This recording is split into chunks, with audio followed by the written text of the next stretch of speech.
Hi, I'm Drew. And I'm Sam. And welcome to Drewling Samantics.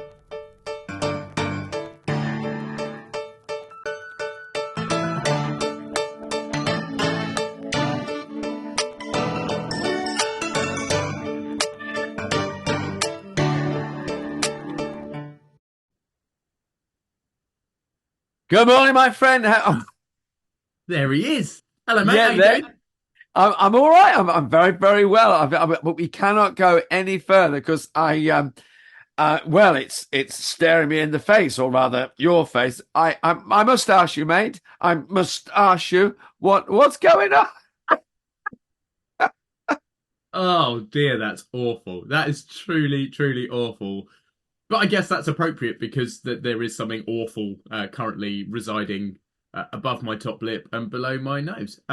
Yes, no, I've been playing Basil Fawlty. I've been doing some immersive dinner theatre. Lovely. Couple of shows over the last couple of weeks. Yeah, a few shows Brilliant. over the last couple of weeks. So, which is rather topical because it's about to go into the West End, isn't it? Certainly is. Obviously, I'm playing that one. But yes. So for anyone watching us who is mortally offended by what is dwelling on my face, I apologise, but it's for a role. So it's always a good reason, buddy. Always a good reason. But anyway, let's drink past that, or yeah. way past that. But so obviously that means I've been busy. What about yourself? As if I need to ask. Well, yeah, no, we've been enjoying the run of Jungle Law at the Old Watermill this week. Ticket sales have been good, which is brilliant. I got a lovely company. Yeah, it's been really good fun. Really, really good fun. Amazing. Bit tired, but yeah, we've enjoyed it. Yeah, know that feeling, definitely, mate. Sleep is a luxury that you don't often have when you're doing these kind of shows. So it's true. Yeah. But yes, speaking of luxuries, we've got another luxury episode this week, haven't we, mate? Because, fantastic. Yeah. We're sure you know out there, those listening, watching. Not last week. Last week we had the amazing Mr. Matt Traylor on. Brilliant, fantastic episode with him. But the week before that, we had lots of guests on, or should I say, we had lots of guests make an appearance because we did a flip it on its head, answer questions from the guests episode rather than us having a guest and asking them questions. And essentially, we said last time we had such a great response that we wanted to do another one, and that is what we're doing today. We're going to answer a few more questions, pick up where we left off, pretty much. Yeah, I mean, everyone's been brilliant. I mean, so many of our guests sent questions in, and if anybody, if we don't get round to answering questions, or you've asked three and we've only answered one, please don't be disappointed. It's purely a time constraint, and we try to cram as many in as possible, and it's cover as a wider subject matter as possible. I mean, so please don't be disappointed. Although, let's face it, I can't imagine anyone being as disappointed as the cast of Barbie after the BAFTAs. I mean, the highest grossing movie of the year, and not even the T-Boy won anything. What a shame! What a shame! No, bit of a shocker, wasn't it? And when it was a bit, Oppenheimer is sort of walking and taking everything. But let's not go into. Let's not dwell. Old news. Old news. We've got an episode coming up where we're going to talk about awards, actually, haven't we? We have. So we can look back at the BAFTAs then and also talk about some other awards and things. But we'll go over that at that point. But for now, why don't we dive straight back into where we were a fortnight ago, answering questions from guests. And I believe our first question is going to come from the lovely Mr. Harry Boyd. Hello, hi there, Sam. Hi, Drew. Hope you're both well. Thanks so much for having me on your podcast a few years ago. I had a really great time chatting with you guys and sharing our stories and our experiences in the industry. It was a really good time. So thank you very much for the opportunity. So my question for you is for both of you, as professional actors, what was the kind of the spark, the inspiration, whether it was the same or different for you both, that set you on this journey, sort of, reaching out to fellow artists and sharing your thoughts and your stories and philosophies of the industry. So that's my question. What was the spark that set you both on the Drewling Samantics journey? Wow, brilliant question from Harry, and actually, it's one that we sort of answered a couple of weeks ago, but we can go back into it if you want to get a fully in-depth answer as to sort of like the origins of the podcast. And if it's something you don't know, I mean, we've talked about it quite a lot on the show because it is the show. But Harry was quite specific there about the spark. And I think probably the best way to answer that, mate, is to say that we were on a Zoom call, weren't we? And we were Mm, having a chat, and there was just something. I don't know, we almost both at the same time kind of went, "This is interesting." Like, we should do not this. blow your Yeah, own trumpet, but yeah. there was an element of going, actually, I think people might quite like to talk about this, or I think our voice needs to go a bit further. But I mean, that sounds really arrogant. It's not how it was per se, but I think there was just a moment when we were having a chat that it kind of went, we could do something with this. Mm.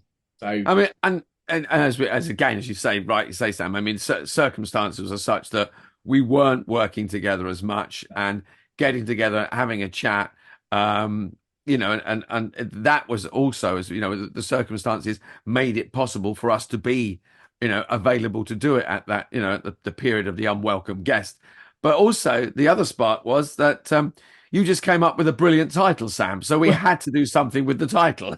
there was a small element of that. Yeah, I A mean, little element, it but did it did allow us the yeah. opportunity to make something out of nothing. But yeah, so there's the answer. And actually, Harry's clearly not alone. Lots of people asked stuff about the podcast itself, which I guess is what we wanted to happen, really. Yeah, yeah.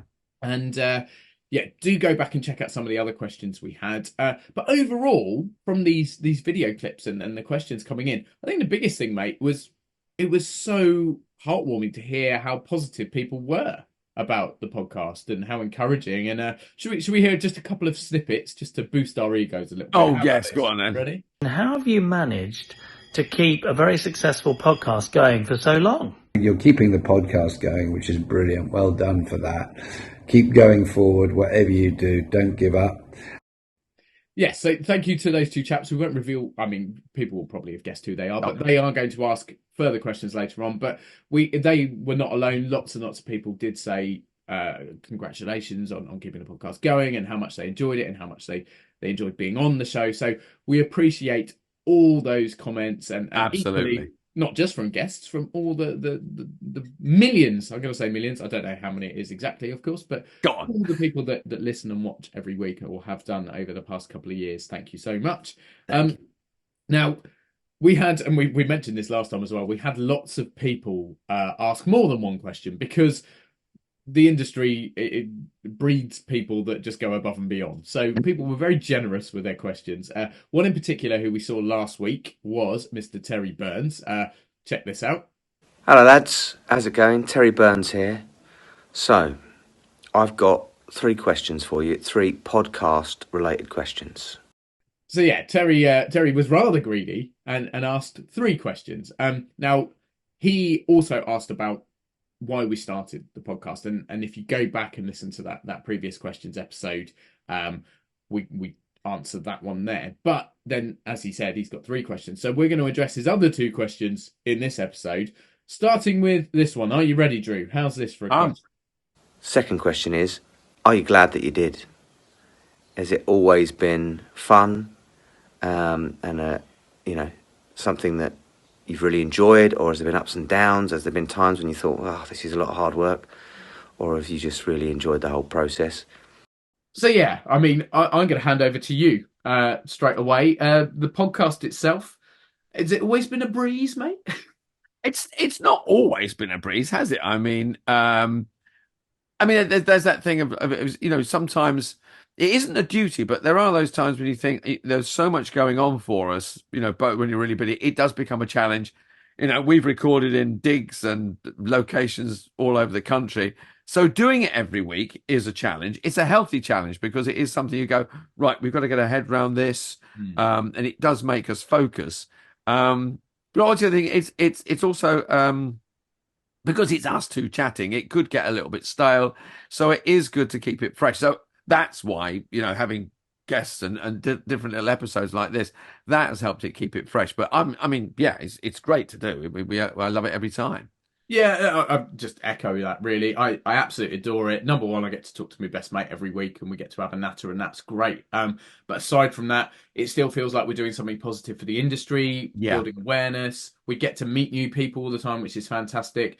Yeah, it's hugely challenging, because trying to fit it in, because obviously people aren't naive enough to think it's just a quick dial in 30 minutes, have a chat, and that's it. There's the editing, there's the social media, there's the post production, there's the contacting people, and it is all managed, despite what people might think, by just you and me, and of course Picnic And does the picnic, yeah.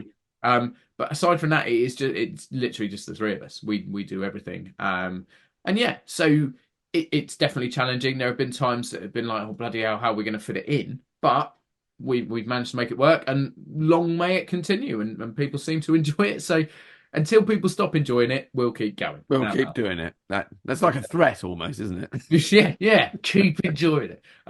Here's another podcast related question, but a slightly different one from the lovely Mr. Reese Daniel. Ah. Hey, Drew and Sam, good to see you and my dogs.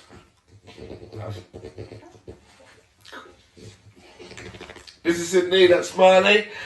And we would like to ask you, he lit me straight in the mouth, then that was gross.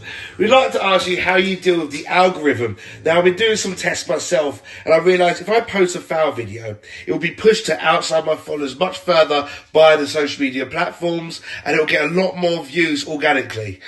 So we wondered how you get yourselves seen, how you use the social media platforms, and do you have to boost yourselves in any way? Thanks so much. Wow. Okay. There's a Okay. different question. Yeah. Go Yes. on, Drew. What? Answer it. Yeah. How do I boost myself? Vitamin C tablets. Social Twittery. So Do you want answer me it, to Sam. take For over a God's little sake. bit? Yeah. Answer it, Sam. God's sake. So me and the technophobe here, we obviously create our social media. I think it's probably safe to say we've never released a foul video, as Reese is referring to there.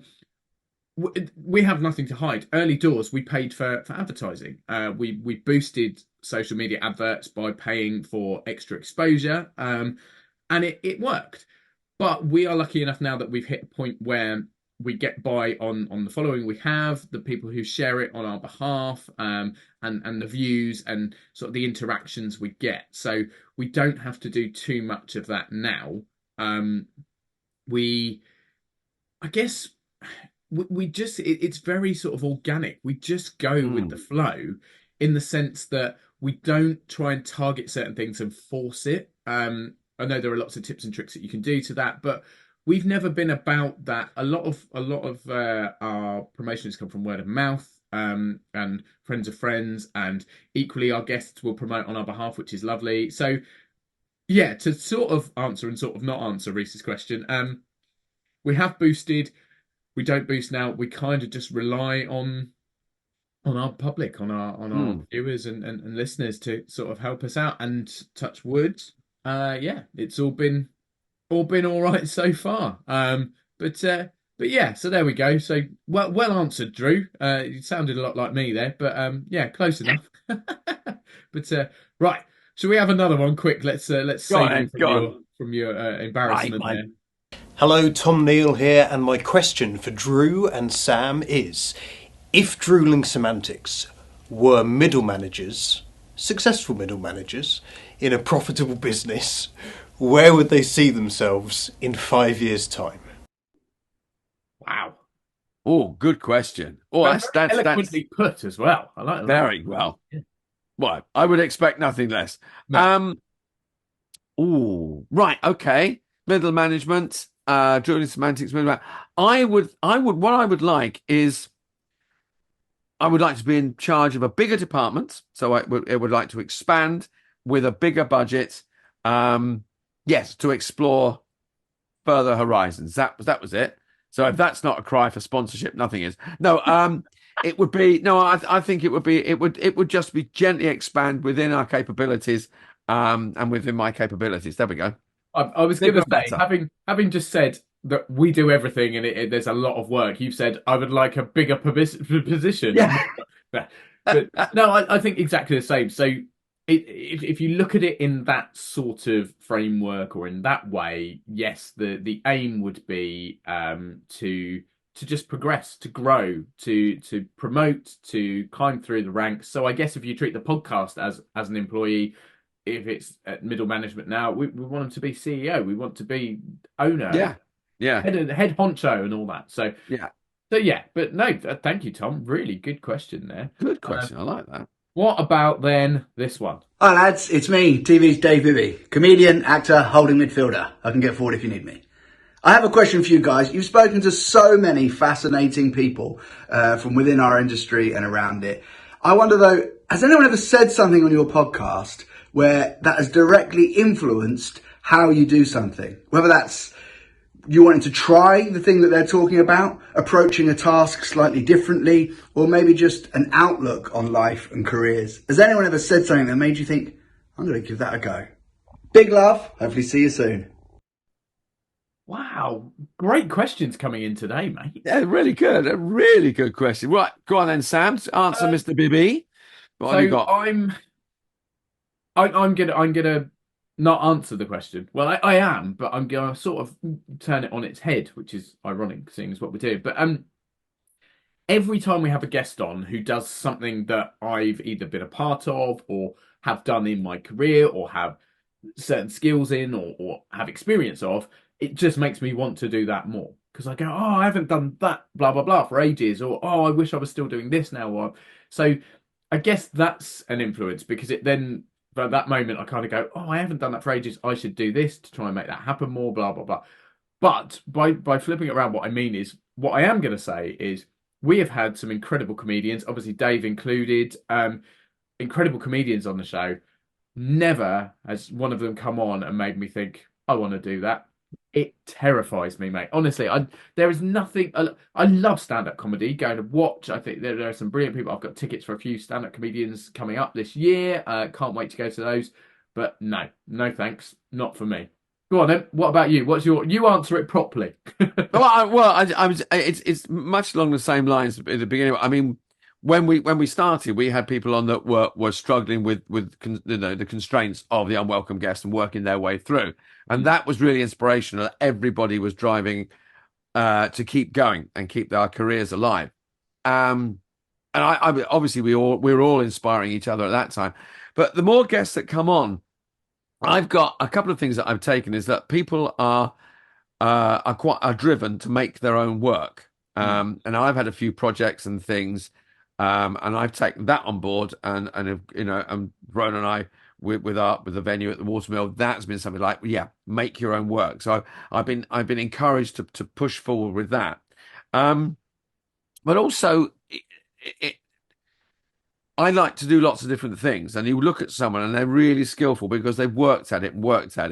And I think I've gone now, okay, I might have been a little bit good at that and a little bit good at that. Concentrate and make something work, hone it. And so there are a couple of things that I do that I should spend more time practicing. I like to play ukulele. I enjoy that. Practice, So what I've taken from getting people on that have been experts is you've got to work at something.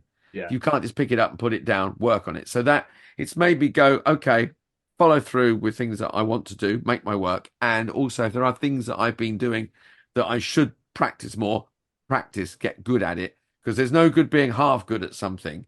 Be good at it. Yeah. No, amazing. I think those are two great answers, and not what Dave was looking for whatsoever. I think he wanted us to go, oh yeah, no, we do something completely differently now. But there we go. I mean, he said he's a holding midfielder, but he can go forward. Well, that's just dabbling. That's not making. That's dabbling. That's a dilettante. Yeah. Right. Massively appreciate the question. Thank you, Mr. Bibby. What about then this question? Hello, Drew and Sam. Patrick Kearns here. My question is, does everything that Sam says go over Drew's head? Not really. No, my question is, and I mean this sincerely, folks, have either of you ever considered giving up the profession? And what were the circumstances behind that? What made you consider your career, as it were? I mean, obviously, Drew should have given up the profession years ago. Right. Okay. So aside from the fact that Patrick's tearing you a new one, 25, 30 years he's been doing that. So yeah. Yeah, and I'm only on the beginning of that journey. I'm what 6 or 7 years into to taking the piss, but Look at that. I aspire to be just like Patrick. There we go. There's an answer for Dave's previous question. Anyone done anything to change? No, but Patrick has inspired me to to Take be the even piss out of more Drew. me. Drew. No, obviously a very serious question. Simple answer: yes. There have been times personally where I've thought, can I really do this? It's such an unpredictable vocation. That the industry is very cutthroat. You can be inundated one moment and not knowing where your rent slash mortgage or whatever's coming from the next moment. It can be really, really hard. I'm incredibly lucky. I've got very supportive people around me, and I owe a lot to them. I wouldn't be able to do this without them, their patience and their support. But yeah, there have been times where I've gone, why do I do this? I will almost be like, I would it not be easier just to go and be another face in random cog in the mechanics of a 9 to 5 and do whatever? But every time I feel like that, something happens, and it doesn't have to be like all of a sudden I get a great job, but I'll be doing a job and there'll just be one little moment in it, and I go, that's absolutely the reason I do it. So yes, thought about it. Would I ever? Unless it was absolutely necessary, like gun to your head sort of situation. No. I love what I do. I'm very lucky to do what I do, and I will keep striving to work hard enough that I can continue to do it. So Good answer. I'm similar. I've not found myself in a situation going, right, I can't do this anymore. Um, whether I've lost ambition or I'm skint and all of that sort of stuff. Those situations have only made me want to do it more. If anything, it's to fight back. It's go, no one's going to stop me doing this by not giving me a job or whatever, or making it difficult. Those are the challenges. Those are the reasons I do it. I've got distracted. Interestingly, okay. I've done a couple of jobs, and I got comfortable, not only with the money, but regular Sorry, money. is this muggle jobs? Yeah, like the normal. Yeah, jobs. yeah, yeah. I've done a couple of jobs. I worked for a friend in his cafe, his restaurant, and I needed the job at the time because I needed some money. So I did, but I got very comfortable. I liked the money. I liked the situation I was working in. I liked the people around me, and it's one of those like I could do this. And it became a very, very, it was so comfortable. And in fact, it was the guy that I was working for. I'm going to call out to Gary Stocker, who is a wonderful friend. And he kind of went, you got to stop doing this. Get back to bloody doing what you do. Go on, get out of this. I went off and did a couple of days filming here and there, but I came back. And he was great because he loved having me around. And we worked well and we were enjoying ourselves, but he went, you've got to go and be an actor. Go on, get out. Go on, and he's there. He said, I'll always support it. There'll be a job here if you ever need it. And that was the situation. I got close to working my way out of the business, if you like. And now if ever I recognize that in myself, I give myself a kick up the arse and get on going.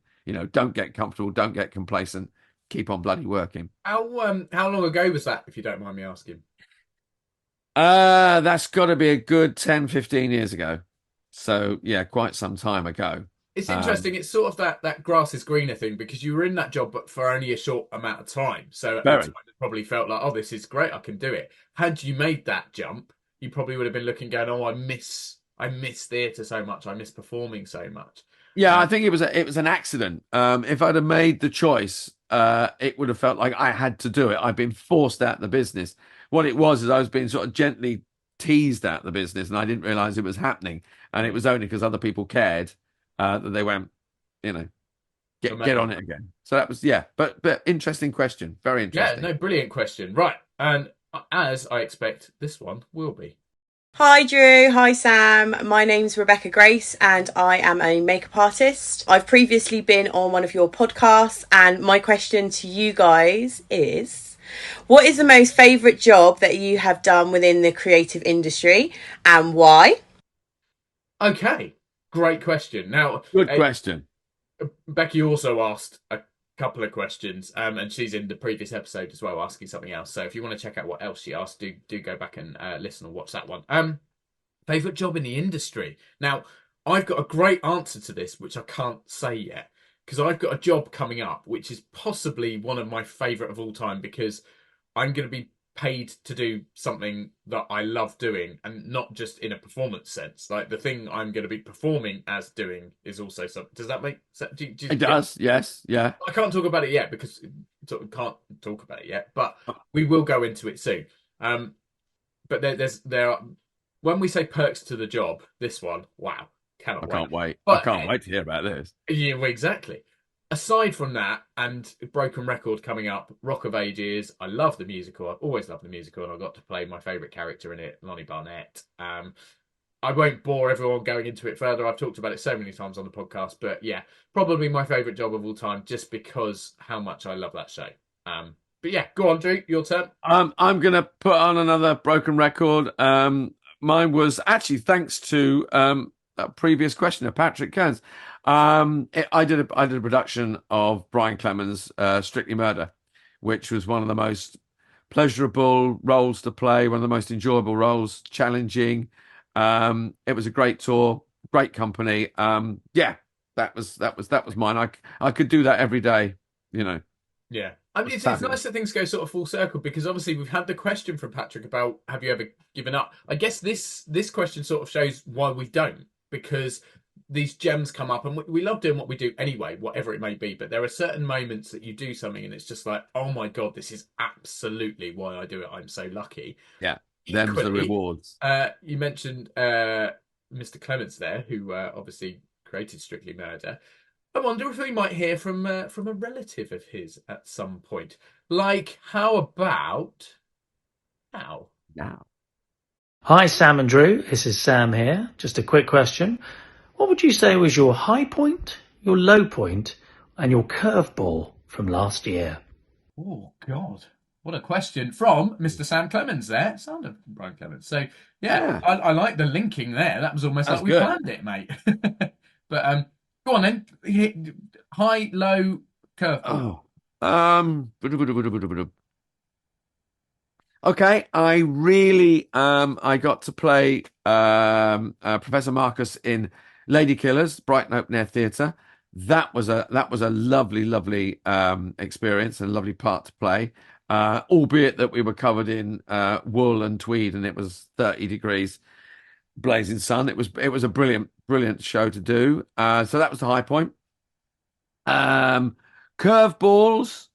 Not so much curveball, but yeah, things, problem solving things. When we were doing the grotto, there were things there that you plan things and you go, okay, that's how to produce this and do that. And then there are odd things that cropped up that you think, oh, I didn't see that one coming, or that's a challenge that as a sort of producer director and a creative, I thought, okay, didn't think about, didn't. Got to solve that. That one came out of left of field, or is that my job? It was occasionally like, I thought I was Santa handing out presents, and now I've got to, design this or write that or whatever. I didn't see that coming. But yeah, so that was I don't think I had any low points. I can't think of anything that. No, I honestly can't. There was one. I thought a voiceover was going to happen, and a really good voiceover, and a very lucrative, and that didn't. That was a disappointment. Yeah. So highlight was Lady Killers. Disappointment was losing that particular job, and the curveball, the challenges of Santa's Grotto. There you go. Nice. I mean, I'm going to sort of not steal your answer, but for the low point, there was a play I auditioned for, which I adored the script. It was very local to where I live, which isn't sort of a make or break situation for a job, but it's obviously very convenient. And the subject matter was just something that meant quite a lot to me. And I genuinely nailed the audition. Like that sounds very arrogant, but I know like I could not have done any better, and they loved me, but I didn't get the job because when they looked at other castings, they had to make everyone fit together. So it was sort of Right. not a logistical thing, but sort of like a visual thing that just made up. Perhaps I was too tall, too old. I don't know. They didn't go into that specifics, but they were like, honestly, we absolutely loved you, but we had to go for something that looked right. And yeah, so there we go. So I didn't look right, is the only thing. So I guess that's my low point. They went another way, as they say. Similar to you and your voiceover. Curveball, I'm going to go slightly left field. I obviously did Panto at the Barrington Theatre for Voulez-Vous Productions. I obviously had to audition for that, and I haven't auditioned for Panto for a few years because I've been working at the Chequermead in their productions. And I guess the curveball was I sort of knew it was coming, but maybe didn't quite anticipate it fully. Like, oh shit, I've got to kind of make myself known again and sort of like put myself out there in the Panto world, because the last couple of years I've just been asked to go back, which is amazing and not something I take for granted. But I guess that it's a curveball in that it was something that I haven't had to do for a little while, if that makes sense. Interesting. Yeah. High point, again, a slightly different one. Obviously, we had the lovely Callan Durrant on the show months and months and months and months ago. Very good friend of mine. He released his first semi-fictional play. Like, he does a lot of TIE stuff with his company Reflex Theatre, who I happen to be on the board of directors for now and working with them. But I was brought in for his most recent show to do some script editing, something I've never really done before. And then I got to go and see it being performed. And actually, that's one of the high points, not necessarily the absolute one. There have been lots of different ones, but certainly up there for me, seeing something that I've had such a big part in creating in that sense without being on the stage. It was a very new experience, but a really, really rewarding one. So I think I'll go with that one for my good answers, mate. now. Good stuff. But yeah, okay. Let's have another question. How about this one? Hello, guys. This is Jonathan here. I wanted to ask, how are your careers going? How is life going for you two? How's it working out for you? How's it all happening for you? Oh, what a lovely. That's a lovely question. Lovely. Mr. Johnny Handler there. What a brilliant bloke. Go on, Drew. You take away. How are you?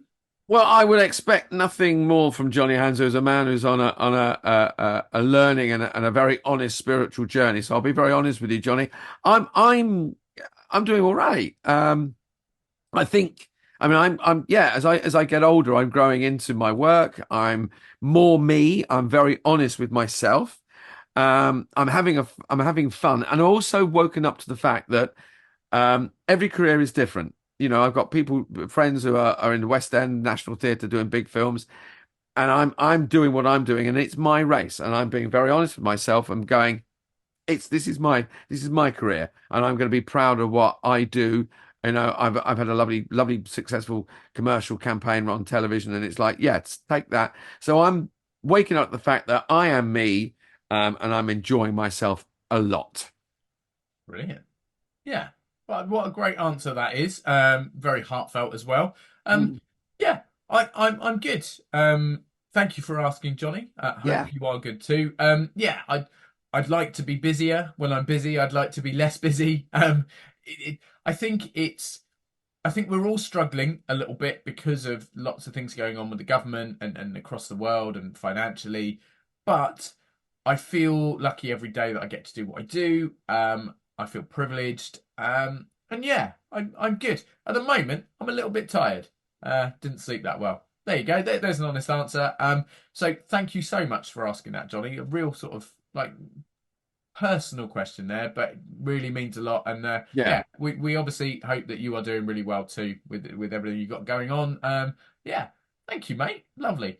So we have another one that's probably not quite so heartfelt and lovely. What about this from a couple of people? Hi Sam and Drew, Gareth Lock here. I think you remember me from your show as the crazy high energy stuntman. Hi Drew and Sam, it's Callan here from Reflex Theatre. Hope you are all well in podcast land. Now, I'm always facing challenges in my career, usually physical, but I'd love to know, what's the biggest challenge you guys have faced in your careers? Something that has been burning on my mind is, what is the most challenging production you've ever been on? And, I am just waiting for the call to come back on the podcast. It's been, 7, 8 seasons now, and waiting patiently. I miss you. Oh, bless him. Well, we miss you too, Callan. How funny that he's just come up after I've just talked. I know. Interesting. And brilliant to hear from Gareth as well. Yes, indeed, the high energy stuff bounced around our screens a few months back. So go on then, Drew. Hit us the most challenging production or biggest challenge in your career. I think when I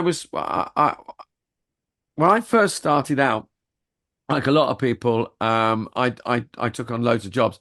I did one small scale tour, and it was like it was all encompassing in it, and so it was a great play. But we found ourselves doing everything. It was challenging from the point of view it wasn't necessarily the playing of the role so much as, is it a difficult role? Have I got to dig deep? But we were driving a van. We were staying in some very dodgy digs. We were doing get-ins and get-outs. We were quite, between the four of us that were touring, sorry, 5 of us were touring, we were all reasonably inexperienced. We were still learning. So there were lots of steep learning curves that we all went through together. At one point we got to a venue and we had to sort of, instead of the producer, we would sort of dealing with a front of house problem and merchandising problem. It was like, I have no idea what I'm doing here.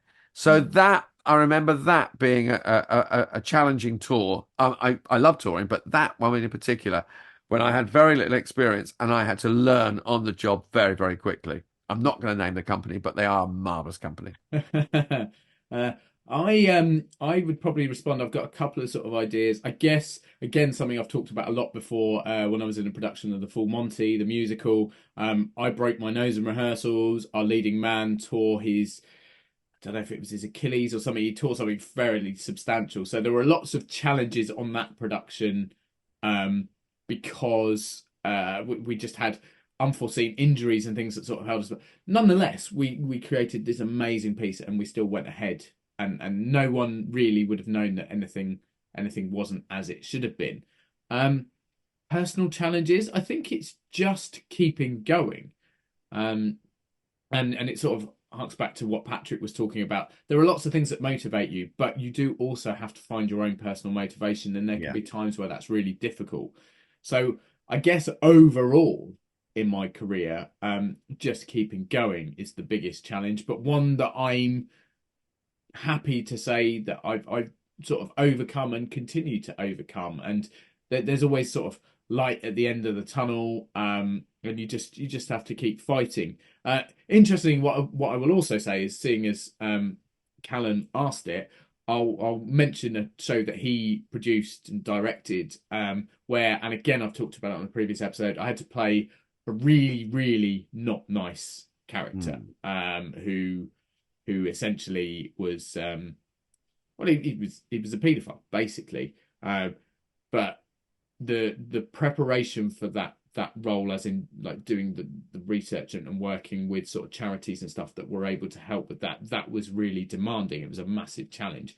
It was rewarding in the fact that I got to sort of take on the challenge, not the content, because obviously no one wants to deal with that. But yeah, so I think that one. Yeah, sorry to bring the mood down, but I tell you what, shall we pick the mood up a bit with this next question? Because this person, always a smile on his face. Hello Sam and Drew, it is I, Jamie Riding, National Treasure and let's face it, legend. Now my question is this, and of course it's about Panto. Now, what has been your favourite role that you have played in Panto and why? Now this is two questions, but I think I can get away with it. And my second question is this: is there any other role that you're yet to play that you really want to? Sam, I think I know what your answer to this will be, but Drew, I'm interested to hear what your answer is, because I know part-time you're a bit of a baddie and part-time you're a bit of a fellow frock-wearing friend. So I look forward to hearing those answers to those questions. Keep up the good work with the podcast, guys. Absolutely love it. And I either watch it or listen to it every single week. So yeah, keep up the good work, and thank you for asking me to ask you a question. Take care. Bye-bye. Bless him. What a lovely Lovely. bloke he is, isn't he? Go on then, frock-wearing friend. You jump in first on this one. Well, I can give. I thought of an answer, and then I've got a little side on. I've got a great fondness for, excuse me, playing Cat in Panto in Dick Whittington, because my first ever Panto was playing pantomime Cat in production of Dick Whittington in Ilford, Kenneth More Theatre. So that is one of my very favourite panto jobs, simply because it was my first and my introduction. My favourite panto gives me my two favourite roles. I love Aladdin. My favourite villain has always been Abanazar. I think it's a great villain to play. And I love Widow Twankey in Aladdin. I just think she's great. And it always feels like she's not crowbarred in. She's part of the story. She's Aladdin's mum, so she's there. Sometimes you get, Sarah the cook, or, Aunt Sally the nurse, and you think they've just been crowbarred in because the subject needs a dame. But so yeah, Abanazar favourite villain, Widow Twankey favourite dame. And if there was a part I'd like to play, I'd like to combine the two, and I'd love to do Ugly Sister one day. Ah, you've not done it before, of course. I've not done Ugly. No, I'd love to do Ugly Sister. Maybe, Jamie, if you're listening, you can sort that out. You and Drew on a stage together would be bloody brilliant. That would be amazing. That would be lovely. Sam. Well, although you'd have to ask Jamie to share the limelight, and he's far too big in character to do that, surely. No, I know he's done Uglies before, and he's brilliant. Yeah. He's brilliant at everything he does. But for me, I'm going to mirror your answer, actually. Favourite role I've played has got to be Abanazar. Done it a couple of times. Is he the most evil of all the baddies? Maybe. I don't know. Some of the others, but yeah, Aladdin's just a brilliant show. Like, brilliant show. As for the one I'd like to play, Jamie's absolutely right. He does know what I'm going to say. Captain Hook is on my radar and has been for a long time. For me, I think he's the ultimate baddie. I think he must be great fun to play. So yeah, anyone out there listening that hasn't cast for their panto for this year yet, if you need a hook, got him. Equally, one that's just popped in my head as well as a sort of a side mention. Gaston in Beauty and the Beast. Now, I know Beauty and the Beast as a pantomime is often done slightly differently, but I like the idea of playing Gaston because he's sort of the anti-hero villain. Like, because he's not evil in the same way, but he is still very evil. So he's sort of like, everyone loves him, but they don't. And yeah, so weird one there. But that's another one that maybe one day I'd like to play Gaston. But definitely Captain Hook is top of the pile if I get the opportunity. Another great question, and absolutely the question I expected him to ask, actually. But let's have a different one now from someone who also appeared on the previous episode. Oh. Hi lads, it's Richard Stride here. So my question to you is, what Star Wars character would you most like to play? So what Star Wars character in the whole of the franchise would you most like to play? I bet Sam goes for Darth Maul and Drew goes for Yoda. That's my prediction. Cheeky bastard. Mr. Richard Stride. And actually, he's got another question which we'll go to in a minute. But I mean, I've got an answer for you, interestingly. But go on, I want to see you answer first. It's an interesting one, this, because as people may or may not know, I have never seen Star Wars. I've seen half an hour of the first film in the back of a tour bus. We broke down, and I never saw the rest of it, and I've never seen it. It's not that I'm not interested. I don't think now, with God knows how many bloody films in the franchise to watch, I can be that arsed, unless we go into, God forbid, another lockdown, and in which case I will watch them, I promise, in whatever order anyone suggests. So I don't know who I would play. There we are. No, well, so number one, don't jinx it by mentioning unwelcome guest again. We don't want that for any bloody reason. Sorry, people. But I am going to make a pledge to Mr. Stride and to all those Star Wars lovers out there. I'm going to get Drew to watch the original trilogy. Now, I've only seen the original trilogy, and I refuse to watch the modern ones, or not refuse to, but we've been through stuff like this before, where sort of like, don't fix what ain't broke. Maybe it's naive, and equally, I know Richard's in the modern ones, and I've seen clips because obviously he's in it, and he is brilliant in it.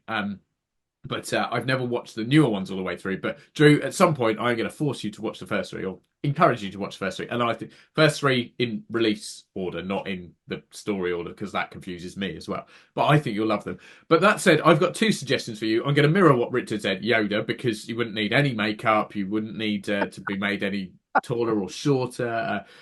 But on the subject of short, there's obviously a really famous clip of a stormtrooper banging his head. You must have seen that. You know where he's I have seen that. Yes. I suggest you play that role because you wouldn't have hit your head.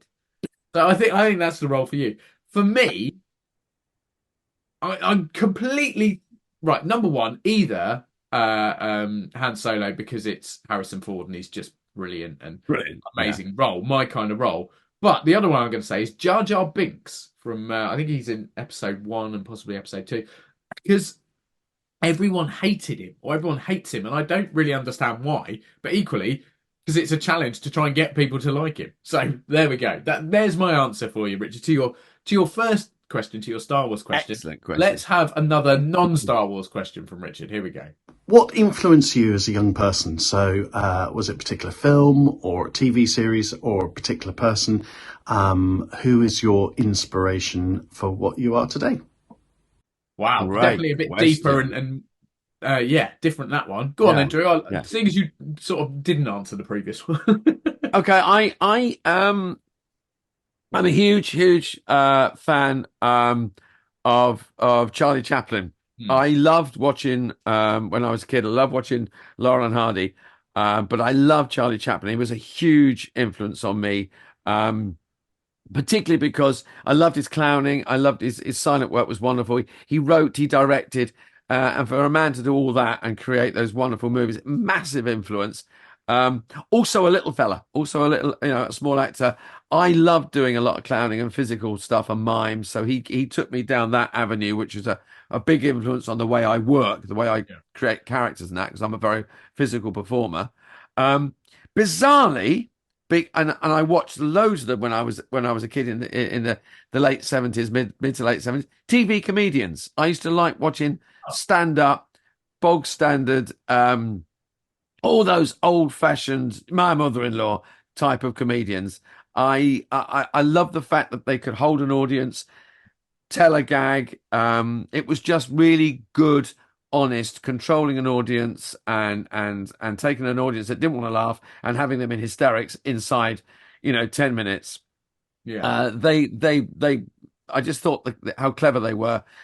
Okay, nowadays we can't like their material, but I love the way they worked. I love that standing in front of a mic, being naked. You referenced it before, Sam, saying it's something that terrifies you. Terrifies me. But another actor and someone, it comes out left field now. He stays with me. It's the late, great Bob Hoskins. Oh, brilliant. Because what an actor. He was a man who just loved what he did. And he was good at it. He knew his limitations. I mean, he fell into an audition. I can't remember the exact thing, but I think he was delivering something. They were holding auditions. He read in, he got the part, and the rest is history, as they say. But it was a man who just delighted in being an actor. I remember hearing him interviewed once, seeing him interviewed, and he was just so happy. And I thought, that's it. Do your job and just I think he's had a phrase like "go to life every day" rather than "go to work every day." Oh, and I remember, amazing! Yeah, I'm sure it was him that said that. I'm 100% sure. But yeah, it was the joy at which he approached his work and the skill. But yeah, so those are my influences: Chaplin, comedians, and Bob Hoskins. Bob Hoskins in Who Framed Roger Rabbit, just genius, unbelievable. Long Good Friday, yes, screen lesson for anyone. Beautiful, absolutely. So I am going to say I'm influenced, or my early influences were, as I've mentioned previously a few times, I was very lucky to be in an upbringing where I got to go to the theatre quite a lot, and I'm going to put main influence on anyone I saw on a stage before I did it myself, because seeing or knowing how happy they made me is what got me to where I am now, because No. I wanted to impart that joy on other people. So that's the biggest influence for me. But to put it to a person, one of my heroes, and again, I think I've probably mentioned this before, has always been Arnold Schwarzenegger. Because, and if you haven't seen his documentary on Netflix, watch it. It's phenomenal when he talks about some of the stuff he achieved and what he did, because he was a man that no didn't exist. Like, he said, I'm going to do this, and no matter what was thrown in his way or what sort of was there to hold him back, he did it. And then when he'd achieved that, rather than going, look what I've achieved, he'd be like, right, I've done that, what's next? And that philosophy and that desire to achieve, and yeah, just a brilliant man. Watch the documentary. To anyone out there listening and watching that hasn't seen it, it's unbelievable. It's eye-opening. He's incredibly honest and open about a lot of things. But yeah, he just a real kind of, yeah, a hero, I guess. So he's a big influence in that respect. Right. What about something a bit different from a very familiar face/voice? How No, about not him. Not the man himself. Hey guys, Nick here, slash Picnic, whichever you prefer. So whenever I do my social media posts for you, I always try and put a little bit of humour in there. And in the past, where I have done a tiny bit of acting, which isn't a lot, I have been in comedic roles and I've fallen apart because I can't keep a straight face. So my question to you guys as actors, if you're presented with a comedy part or you're in a comedy role, how do you keep a straight face? Wow, nice and simple one there. How do you keep a straight face? Now, we've already mentioned numerous times about how we have not necessarily made each other corpse fully, but there have been times where we've certainly sort of together been a bit like, oh my God, if I don't really focus, I'm going to go here. Do you have a certain technique, Drew, or is it just something that you're able to do? I honestly, actually, I've never been a corpser because I've never. I mean, people have made me laugh on stage, and it's usually because this sounds terribly pretentious, but usually because I'm not on top of my game for whatever reason. I've found things and things funny. But I do remember someone saying to me a long while ago, if you find it funny, the audience probably won't, because you've got to play it for truth. And I had kind of like my acting brain went, yeah, okay, I'll play it straight and it won't be funny. They'll laugh and I won't. And that's probably kept me not caught. But I will admit there are moments where we're all human. Oh, yeah. And so trying to stay in character, trying to follow the truth. That's how I try and keep a straight face, or not think about corpsing. If I think I could laugh, then I probably will. So not thinking about it is probably my technique.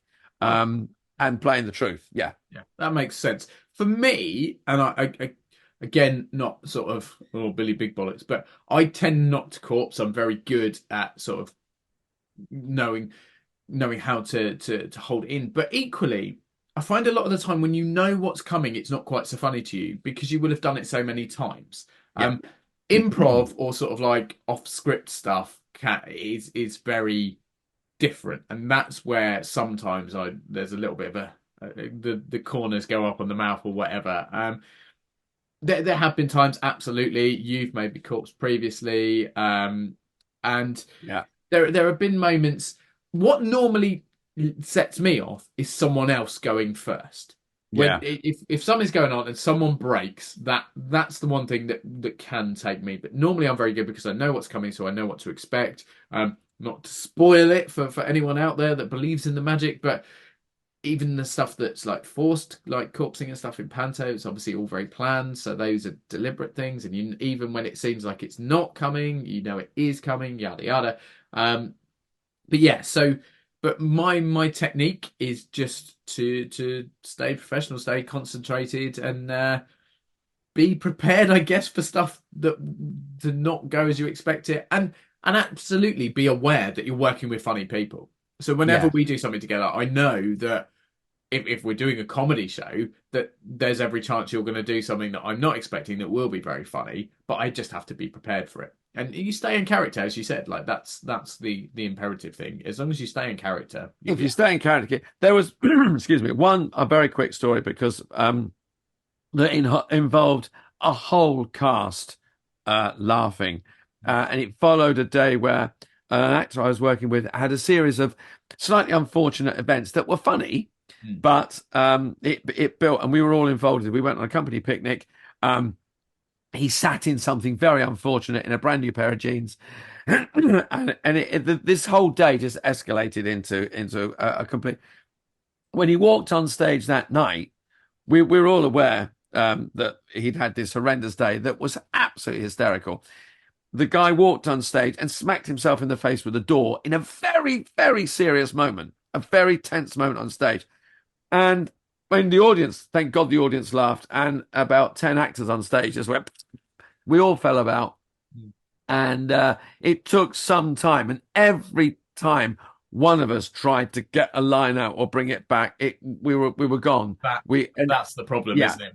Once it's gone, it's gone. And you see that a lot from film, and obviously it's easier because you can keep redoing takes. But once someone's gone, they set each other off, and and I think, and also that after that was the first time I'd really lost it, and we'd all lost it, and the audience knew, so it wasn't so bad. They were in on the gang, but that did make me after that go, right, never going to happen again, So yeah. But anyway, that was a little great question. Thank you, Picnic.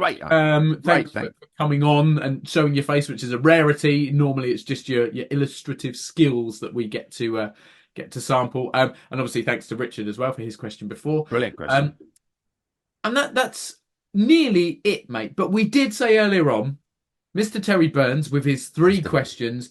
We'd listened to his final one, so we had the one in the previous episode, one earlier on. Shall we finish up? I think it seems only right with a final question from Mr. Terry Burns. Let's see. And finally, what other podcasts do you like? What podcasts or what sort of podcasts would you listen to or recommend? Nice one, lads. Speak soon. Not a bad way to finish, but equally, that's a good question. I mean, it's a great question, but should we really be answering this one? Don't we want to say the only podcast to listen to is this one? Well, we know that. It goes without saying, doesn't it? But I mean, go on. What are you listening to at the moment then, Sam? Well, as most people know, and you are more than aware, I'm a massive football fan. So Gary Lineker, Alan Shearer, and Micah Richards do the Rest is Football podcast. They also do Match of the Day Top 10 podcast. So both of those I listen to a lot. And actually, how's this for full circle? The start of the previous episode of Guests Asking Us Questions, I mentioned Off Menu podcast, James Acaster and Ed Gamble, because they do a similar thing every now and then where they get what they do on their podcast is they ask celebrities, famous people, their favourite menu. And every 100 episodes, they flip it round and they get someone in to ask them because there's changes every now and then. And that's what inspired us doing this episode. Yeah. So that's one I listen to. That's one I'd recommend. And without it, we wouldn't have this episode and the one from 2 weeks ago. So there you go. Good. Football podcasts and food podcasts are kind of my answer, I guess. I've got a couple. I love crime thrillers. There's a lovely true crime podcast called Murder They Wrote. It's brilliant. It's investigating all strange cases, odd cases, true crimes. It's worth a listen. Download a few of those and listen to them as you're driving home late at night. They're great. They're great fun to listen to.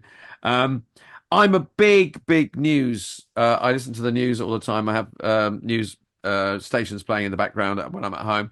So BBC Newscast is a good podcast.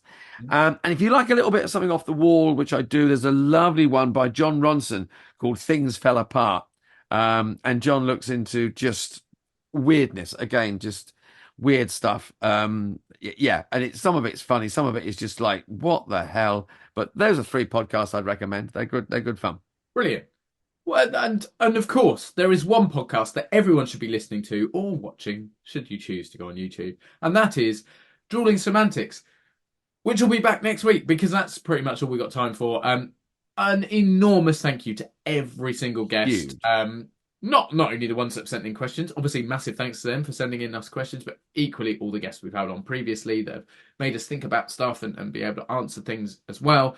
So yeah, thank you all so very, very much. Maybe in a couple of seasons down the line we can do this again, mate. I think it might be quite entertaining to hear from some of the ones that we haven't managed to get in this time or that absolutely coming up. And speaking of, we have a guest next week, don't we? Yay! Back to 3 rather than 2 next week. Yeah. Another exciting episode. There's not much more to be said, really, mate. That was hugely enjoyable. I really like answering guest questions. But next time, let's ask a guest some questions. Let's do it. Thanks, everyone, for tuning in. Thank you, everyone. We'll see you next time. Take it easy. Ta-da. Take care. Bye-bye.